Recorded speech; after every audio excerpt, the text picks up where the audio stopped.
question comes from E. Steven. He says, Skaggs, keep up the awesome content, bro. Here's my question. If you could bring back one player from Miami Dolphins history to help this team, who would it be? Now, this is a great question in the comment section here. We got a lot of Tim Bowens, Zach Thomas. We got some Jason Taylors in the comments. Tim Bowens would be a great one to bring him back.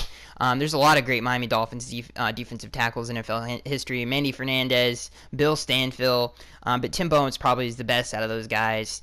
To put him in the middle next to Sue and let our rookie linebacker Raekwon McMillan run behind him and Lawrence Timmons, I mean, it would be game over for NFL offenses. That would completely fix our run defensive issues. They would just destroy. I mean, we would destroy people with that lineup on the front. You know, Jason Taylor's a great one, top 10 all-time in sacks in NFL history.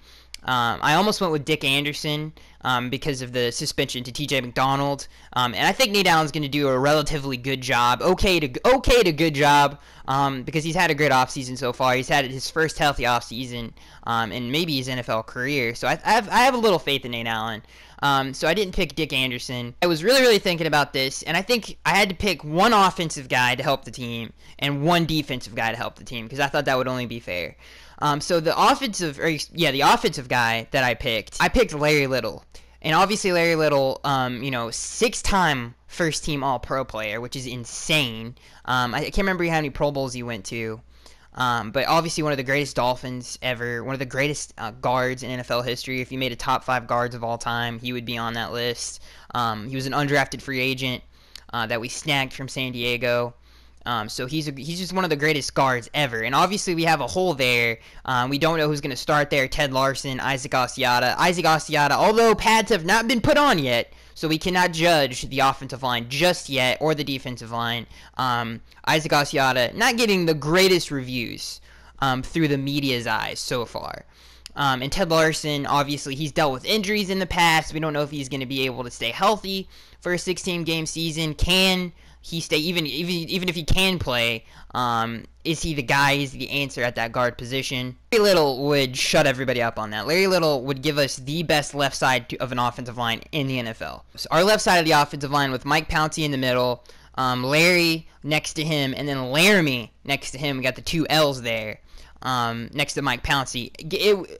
Tannehill would have Jay running. First of all, Larry Little, probably the greatest pulling guard other than Gene Upshaw in NFL history. Larry Little could pull like he was so athletic. So him running behind, or Jay running behind Larry, I mean, Larry was literally running in front of Mercury Morris. Mercury Morris, one of the fastest players in NFL history. So imagine what he could do with Jay Ajayi. I mean, Jay running behind Mercury, pulling, the pass protection, all of that would be fixed with Larry. So I had to go with Larry Little. And like I said, he'd give us the best left side to an offensive line by far in the NFL.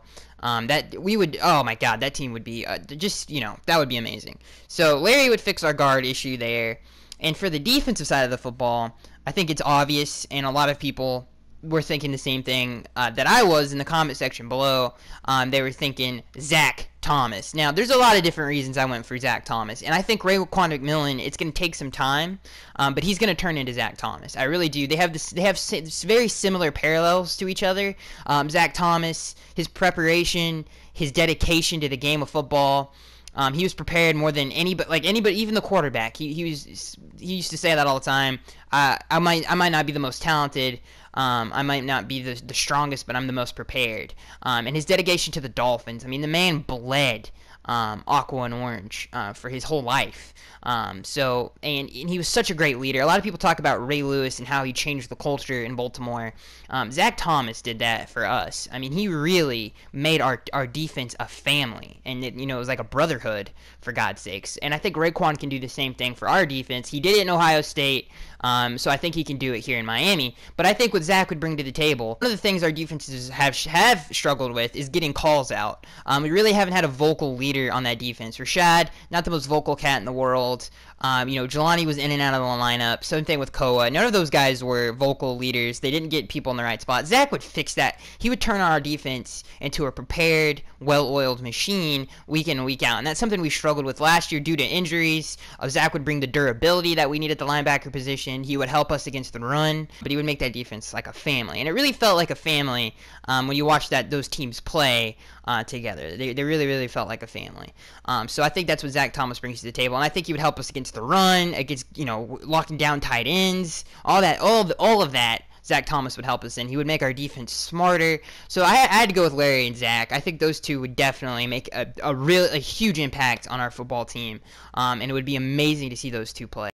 This question comes from Ricky Ricardo. He says, I know it's unlikely, but if Ryan Tannehill gets injured badly or plays horrible, how do you feel about Lamar Jackson on the Dolphins? I know I'm kind of reaching here, but whatever. I don't think you're reaching. I think you're reaching in the sense that I don't think we're going to draft a quarterback. I think Tannehill is our franchise quarterback, but would Lamar Jackson fit on the Miami Dolphins? I think he absolutely would fit. I think Lamar Jackson is no different than Tim Tebow and what Adam Gase did with him in Denver, and then what he did with Peyton Manning, and then what he did with Jay Cutler, then obviously what he did with Tannehill. He breathed fresh air into all of those quarterbacks, and he really changed their careers around. He turned their careers around. So I think he can definitely do that with Lamar Jackson.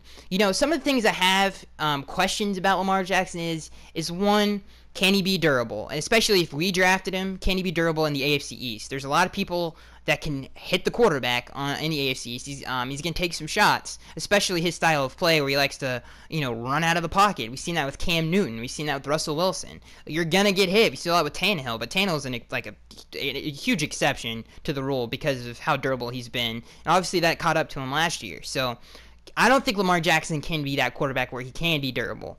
He's so skinny. I just don't believe his style of play translates to the NFL. Be a concern for me. And then him being a pocket passer, could he pass within the pocket? We play New England 2 times a year. New England makes your quarterback make an accurate throw. They play a lot of man coverage, especially with the additions of Stephon Gilmore, Malcolm Butler, and Eric Rowe. Those windows are very, very, very, very small. So can he make those plays within the pocket? I don't know, because Bill Belichick, he can scheme anything. He can make you do what you don't want to do, and can Lamar Jackson do that? I don't know. So those are some of the things I have questions for Lamar Jackson, but I think Adam Gase could totally figure that out. I think he could groom him into that quarterback to be that pocket passer. I think he could work on his footwork with Lamar Jackson and stuff, just, simple stuff. I think he could totally do that with Lamar Jackson. And some of the concepts that we would have, we saw the electrifying plays that he did with Louisville. I think Adam Gase, he's such a smart offensive coordinator, can tailor his offense to anybody. He's not just going to make you play within his offense. He can build his offense and mold it around any quarterback. That's what makes him so great, is he's so flexible. Things that he would do with Lamar Jackson, the quarterback draws, the read option plays, just some craziness that he would do with Lamar Jackson. Who knows? I think it would be just electrifying to watch. But those are, again, I definitely would have to see him. He needs to beef up, because if he's going to do that on the NFL level, I just don't think he'll last long. But I do think he would fit from a schematics point, and I do think Adam Gase could groom him into something good, something special. And obviously Lamar Jackson, the electrifying player that he is, it would be fun to watch. So yeah, I think he fits just because of Adam Gase. This question comes from Mikhail Hans. He says, which players are you most excited to watch in preseason? So you guys know that I was really, really, really high on the Miami Dolphins 2017 draft. I think I gave them an A grade. I'm really excited. The culture that we're building here, the personalities that we drafted, get me really, really, really excited. And the one of the two that I'm really excited to watch is Charles Harris. Charles Harris, since he's gotten to the building, has been doing amazing things. I mean, the man has worked out with Jason Taylor. He oozes passion. He uses dedication. You can see it in the interviews. You think Jarvis, it's like we drafted another Jarvis Landry, basically, at the defensive end position. That's the kind of dedication and passion he has for football. And not only that, but from what players have said about him in interviews they've done about how explosive he's looked on the football field. And he's dominated practices so far. How he's worked out, like I said, with Cameron Wake and Jason Taylor. All those things just get me really, really, really excited. And I just cannot wait to see him play. I can't wait to see number 90 out there running after quarterbacks and getting after them. It's going to be so... I just can't wait. Why can't preseason just get here already, for God's sakes? I need to see these guys play. And then the second guy that I can't wait to see watch, Raekwon McMillan. Raekwon McMillan coming out of the draft. He had questions: can he be a 3-down linebacker? Is he explosive? Is he athletic? And he's answered all of those questions from what we've heard of. In OTAs, he answered them. I can't wait to see him play in training camp. Granted, pads have not been put on yet, but so far that what we've heard from Raekwon has been just glowing reviews. Again, about his passion for the game. It's like I swear to God, it's like we drafted Jarvis Landry's 1 and 2. That is their dedication and passion, and I can't wait to see that on the football field. We really haven't seen that on our football field from a defensive player since Zach Thomas and Jason Taylor. Like, we haven't seen that Jarvis Landry-esque passion for the game of football that these two possess. Now, do they have the talent level to get it done on the football field? We'll see, but I truly believe that they do. And like I've said, everything that we've seen from Raekwon McMillan, everything that we've heard has just been answering the question mark so far. Now, again, we haven't seen him play in a real game scenario. We're going to have to wait till preseason starts, but from everything that we've heard from both of these guys, they've just been getting glowing reviews, and it just gets me so very, very excited. I can't wait to see them play in preseason. So far from what we've heard, it looks like the two are going to start. Like, that's how good they've been playing. And I wouldn't be surprised if at some point Charles Harris, I know Raekwon's a lock for the starting lineup at this point, and at some point I think Charles Harris is going to push Andre Branch out of his starting role. A connection. Now, I'm not saying that they're going to be as talented as these two, but I hope.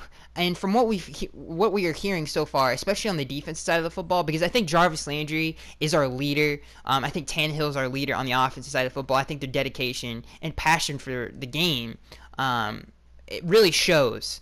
And you can hear it from, like I said, all their teammates, what they say about him. But we need that on the defense, and I think those two can bring that. Cameron Wake is that for sure, but he's not the most vocal guy. I think these two are going to be vocal. I think they're going to be leaders. I think they're going to set an example, and I think we're going to see that Jarvis Landry-esque passion on the football field. And it really reminds me of what Zach Thomas and Jason Taylor were able to do. Now, we haven't seen the two play yet, so I'm not saying that they're going to be as talented as those guys. I don't think. Who knows what the talent level that they're going to bring? But all we can tell is from their work ethic so far, and it really reminds me of those two. Those two were late round picks. They didn't think they were even going to make the football team. They tried their hardest. They were the soul of the Miami Dolphins. Every single down that they played here. And I think those two can do that. They're the future of our defense. Taylor and Zach Thomas brought like that brotherhood feeling to the defense, and really changed the culture around for our defense. I think those two can do that, and I hope they can. I'm really excited. So those are the two that I cannot wait to see play in preseason. This question comes from Jonathan Diaz. He says, who do you think will get more touches behind Ajayi, Drake or Williams? I think Williams' receiving is a bit better, but reality is up in the air. This is a great question. I think Kenyon Drake. I think when you look at the backfield, which I think is a very, very underrated backfield with Jay as the front man, obviously Kenyon Drake I think is going to be the 2, and the 3 is actually a mystery. I think Damian Williams is going to make the roster. If we keep 4 running backs, it's going to be very interesting. This roster we have so much talent on the offense. It's really hard to figure out who's going to stay and who's going to go. But when you have Davion Smith, the kid from Michigan, and then you obviously Damian Williams, that's going to be an interesting battle. That's another guy that I really cannot wait to see play, is Davion Smith. People around the league in the NFL have been very, very impressed with him. Latavius Murray from the Minnesota Vikings, he's been very impressed from what he's seen. So he's getting praise from around the league. So I can't wait to see what Davion Smith does. But I think Damian Williams is going to make the roster either way, just because Adam Gase is really comfortable with Damian. He knows that Damian can get the job done. He's a great leader. He's a great energy guy. Damian Williams is going to make the roster as, a running back / receiver, kind of like a flex, scat back type of a role. I think he's making the roster either way. Kenyon Drake is a really underrated talent. I think his speed is like no other. When he did play last year, he made a name for himself. I think it was just his familiarity with the offense really kind of got on Adam Gase's nerves. He really didn't get the flow all that season. He was really learning. He had a big learning curve is my point. So I think year 2 under Kenyon, I think we're going to see a whole lot more improvement from him. He just, like, every time he touched the ball, he made plays. He had a great game against New England. Just every time he touched it, he made great plays. He had a really underrated rookie season. He won us games, for God's sakes. The Buffalo Bills, impact plays, Jets, home game impact play. So Kenyon Drake's going to get a whole lot more touches, and I expect big improvement from him. So I think the guy who's going to get the most touches behind Jay will be Kenyon. But again, Davion Smith, Damian Williams, all super talented guys. I can't wait to see. Hopefully, they all make the roster. Maybe Davion, makes the practice squad or something like that. But hopefully, we can somehow keep them all together because they're all super talented guys. Especially, I cannot wait to see Davion play. Because it's interesting to see how that running back group plays out. We have so many good positional battles to watch this preseason between the running backs and the receivers. It's going to be tough, man. It's going to be really, really tough. Make the right roster decisions and don't go full stupid, and maybe, somehow we have to figure out somehow to keep most of these guys on the roster because they're all super talented and can make impact plays. So I can't wait. Another really underrated positional battle, the running backs. But again, I think Kenyon's going to take that spot. This question comes from Ronald. He says, I came across fans hating on both Gase and Tannehill, wanting Dan Campbell back and Miami to draft a quarterback. When I called him dumb, they say I keep drinking the Kool-Aid of a moron fan. How do you respond? You don't respond to stupid. You can't fix somebody who's mentally not there. And that sounds like you have a problem. And if this is your brother, your sister, if this is a family member, I beg of you, Ronald, to please check them into the nearest insane asylum or hospital, because it sounds like they have they have a problem. I mean, I don't know why in the world. Okay, the Tannehill thing, that's a universal thing that I come across with Dolphins fans, but I have never come across a fan. This sounds like a special kind of fan saying Dan Campbell, they want Dan Campbell back. That doesn't make any. The fact that anybody would ever want, listen, Dan Campbell, great motivator. He was a great tight ends coach. He molded Charles Clay into what he was. He did a great job. I'm not to disparage Dan Campbell, because he was a really, really good positional coach. But that is as far as that would go. Dan Campbell doesn't bring his own. He brings a culture, I guess, but he doesn't bring his own identity to the football team. I think Adam Gase literally brings his own scheme, for God's sakes. And I think Adam Gase is a better developer of talent. I think he's, in a way, I think he's a better leader in general. I think he's just a better coach in every single way. What if you don't think Adam Gase? I have not come across one Dolphins fan who said that. I just haven't. If you don't think Adam Gase and what he did, let's just we haven't seen his entire career to judge off of him yet, but just from that 1 year where he should have won Coach of the Year, and I will keep saying that, over Jason Garrett, but Dolphins fan, and you saw what Adam Gase did with a hurt Dolphins football team that, if healthy, could have been a better football team, then you're crazy. Adam Gase literally brought a team with literally no legs in a wheelchair to the playoffs, okay? So you were dealing with something, Ronald, that you need to fix, okay? Those people are crazy. Now, the Tannehill thing, again, that's a universal thing. You're either red team or you're blue team, basically. What's your favorite color, green or blue? Now, all this is, of course, football is a subjective thing. Opinions vary, but that's a stupid opinion. I think that's just stupid. I mean, what Adam Gase was able to do and really just change the culture and what he's building. If you're not excited about that, I think there's something. Listen, if you believe Dan Campbell, if you want Dan Campbell as your head coach, that's fine. I'm not calling you. I mean, I don't know why you would want that. I really don't know. I mean, the man. Again, if you want Dan Campbell as your head coach, that's fine. But you're going to have to give me reasons why, and we can have a debate about this, because I really don't understand why you would want him over Adam Gase. That's like saying I don't know, you think Superman can lose to, Batmite or something. I don't know. It's just a bad. That just confuses me. I don't know what else to say to that. I would love for someone to give me reasons, though, why they would want Dan Campbell over Adam Gase. I just want to hear them. But I don't know how. I'm Ronald. I don't know what you say to those people. And maybe they need to start drinking the Kool-Aid that you're drinking. Because, I don't know. It seems like you're the only sane person there. Anyway, that is going to be it, guys. That was 83. Remember, this posts every single Sunday. If I didn't get your questions in this video, make sure to check out the podcast that I do every single Wednesday, where we do a whole fan Q&A segment, which is by far the longest segment of the show. So be sure to check that out if I didn't get your questions in this video. I promise you, I get literally answer everybody's question in that video. So I am Skagster1083. Please put in the comment section, save Ronald's friends or save Ronald's family, because they truly need help. There's something wrong with them. Please, Ronald, if you can, get the Kool-Aid to them. And I am Skagster1083, and I will see you guys in the next one.